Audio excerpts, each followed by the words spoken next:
अगर आप चालाकी से बात करने के तरीके जान लेते हैं तो आपके पास यह दुनिया की सबसे ताकतवर चीज होगी।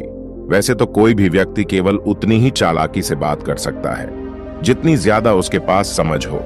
आपकी शिक्षा और अनुभव के आधार पर ही आप किसी व्यक्ति से बात करते हैं, लेकिन बात करते वक्त इन छोटी मोटी बातों का ध्यान रखकर आप अपनी बात को और ज्यादा वजन बना सकते हैं और धीरे धीरे अपने बात करने की कला को और ज्यादा निखार सकते हैं। आप किसी से बात करते भी केवल सामने वाले इंसान को देखकर उसके मन की बात को आसानी से समझ सकते हैं, लेकिन इसके लिए आपको इन बातों को बहुत ही ध्यान से सुनना होगा। ज्यादातर बड़े वक्ता या ऐसे व्यक्ति जिन पर कोई बड़ी जिम्मेदारी होती है, वे प्रत्येक बात को पहले अपने मन में दोहराते हैं, फिर उस वाक्य के सभी मतलबों पर विचार करते हैं, फिर यह देखते हैं कि सामने वाले व्यक्ति को उनकी बात कैसी लगेगी, उसके बाद उसे बोलते हैं। और यह काम दिमाग द्वारा बहुत ही जल्दी होता है। साधारण व्यक्ति बोलते वक्त वाक्यों के सभी मतलबों पर विचार नहीं करता है, वह तुरंत ही वाक्य को जबान पर ले आता है, जिसकी वजह से कई बार वह कहना कुछ और चाहता है और सामने वाला व्यक्ति कुछ गलत ही समझ लेता है। आपको ऐसा बिल्कुल भी नहीं करना है। आपको भी बोलने से पहले सोचना है। आप जितना कम अपने शब्दों को व्यर्थ करेंगे, आपके शब्दों की कीमत उतनी ज्यादा बढ़ेगी। शायद आप इस बात पर मुझसे सहमत ना हो, लेकिन यकीन मानिए, अगर आप कम बोलते हैं लेकिन तर्क के साथ बोलते हैं तो आपकी बात ज्यादा बोलने वाले से महत्वपूर्ण होगी। अगर किसी विषय की आपको जानकारी नहीं है तो आमतौर पर उस विषय पर चर्चा करने से बचें और बात को किसी तरह मोड़कर अपने नॉलेज वाले फील्ड में लाने की कोशिश करें। अगर आप यह सोचकर किसी से बात करेंगे कि आपको उसे इंप्रेस करना है तो आपको उससे बात करने में बहुत ज्यादा परेशानी होगी और आप हर बात पर यह सोचते रहेंगे कि सामने वाले को आपकी बात बुरी न लग जाए। इसी चक्कर में शायद आप सामने वाले व्यक्ति से ज्यादा अच्छे से बात न कर पाएं। अगर आप किसी को इंप्रेस करने की कोशिश न करें और प्रत्येक बात को अपने मन में नाप तौल कर तर्क के साथ रखें तो आप ज्यादा अच्छे से अपनी बातों को रख पाएंगे। हाँ, सामने वाले व्यक्ति की बेइज्जती ना हो, इस बात को ध्यान रखना जरूरी है।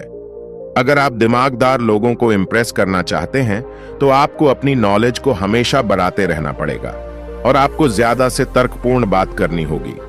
इसके लिए आपको ज्यादा से ज्यादा किताबें पढ़नी चाहिए।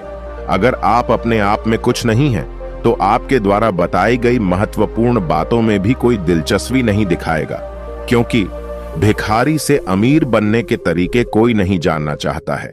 आप अपने जीवन में जितने ज्यादा सफल होंगे, आपकी बातों को लोग उतना ज्यादा पसंद करेंगे और आपको फॉलो करेंगे।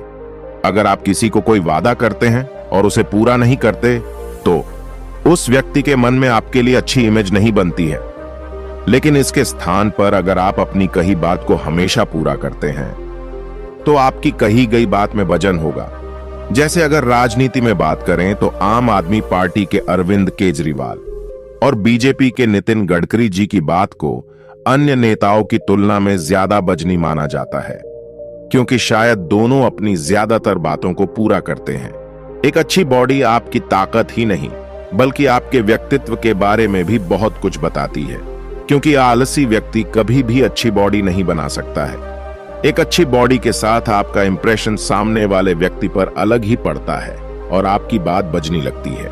आज के बाद जब भी आप किसी से बात करें तो हमेशा आत्मविश्वास के साथ बात करें। कोशिश करें कि उस विषय के बारे में लोगों से जीतने की कोशिश न करें जिसके बारे में आपको ज्यादा जानकारी नहीं है। यदि आप बिना किसी विषय पर जानकारी के ऐसे ही बात करेंगे तो आपके अंदर अपनी बात को रखते समय आत्मविश्वास नहीं आएगा। इसलिए अपनी नॉलेज को भी बढ़ाएं और तर्क के साथ बात करना सीखें। ऐसे लोगों से वाद विवाद करने से आपको हमेशा बचना चाहिए जिनके सोचने का स्तर आपसे नीचा हो, क्योंकि वह पहले बातचीत में आपको अपने स्तर पर लाएगा और अपने स्तर पर वो आपको हरा देगा, क्योंकि वो उस स्तर पर चैंपियन है। आपको कुछ बेवकूफ लोग हमेशा मिलेंगे। इनसे वाद विवाद में न फंसें, क्योंकि हर लड़ाई को जीता ही जाए ये जरूरी नहीं है। परिस्थिति चाहे कितनी भी विपरीत क्यों ना हो, खुद पर भरोसा बनाए रखें, क्योंकि जब तक आप खुद पर भरोसा नहीं बना सकेंगे तब तक लोग आपका गलत फायदा उठाएंगे।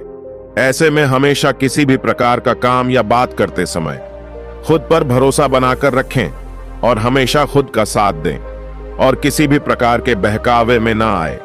किसी भी काम को करने से पहले खुद के अंदर एक सकारात्मक ऊर्जा लेकर आए ताकि आपका काम हमेशा अच्छा बने और आपका भरोसा खुद के ऊपर बढ़ता ही चला जाए।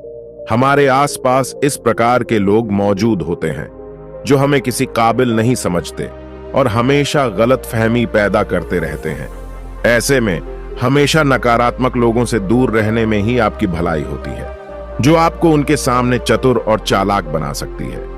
हो सके तो नकारात्मक लोगों से कम बात करें और उनसे ज्यादा मिलने की कोशिश ना करें, क्योंकि जितना आप उनसे मिलने की कोशिश करते हैं उतना ज्यादा उनका प्रभाव आपके ऊपर पड़ने लगता है, जो कहीं ना कहीं आपको मानसिक रूप से भी परेशान करता है। आपकी भलाई इसी में ही है। इन लोगों से दूरी बनाकर खुद की भलाई के बारे में सोचा जाए। बहुत मेहनत से किसी तरह थोड़े से सफल हो जाओ, फिर उस सफलता को असफल लोगों को दिखाकर उन्हें इंप्रेस करो या अपने साथ जोड़ लो, जिससे आप और सफल हो जाएंगे। फिर उस सफलता को कम सफल हुए लोगों को दिखाकर उन्हें इंप्रेस करो और अपने साथ जोड़ लो। आप बहुत ज्यादा सफल हो जाओगे। अगर आप जिंदगी में कुछ बड़ा करने की कोशिश करेंगे तो जिंदगी आपको आपकी मंजिल तक पहुंचते पहुंचते रास्ते में ही बहुत कुछ सिखा देगी। जिंदगी में कुछ बड़े लक्ष्य को पाने की कोशिश करो। अगर आप सफल हो जाएंगे तो लोगों को आपकी बातें खुद ही पसंद आने लग जाएंगी और अपने अनुभव से आप चालक भी बन जाएंगे।